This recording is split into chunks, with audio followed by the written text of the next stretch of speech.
How to sign into your Citibank Online Banking account. In this video, I will show you how can you easily sign into your Citibank Online Banking account. So without any delay, let's get into it. For that, firstly open any of your web browser and go to citi.com.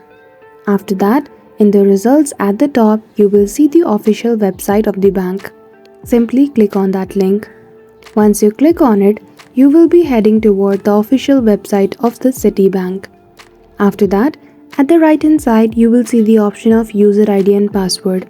If you have logged in before in the online banking service, simply provide your user ID and password and click on sign on.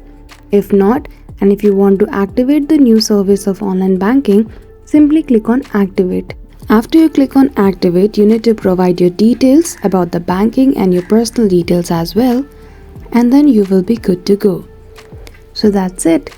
That is how easily you can sign in into Citibank online banking account. So I hope you found this video helpful. If you did, don't forget to give it a thumbs up and subscribe to our channel for such tutorial. Thank you for watching till the end.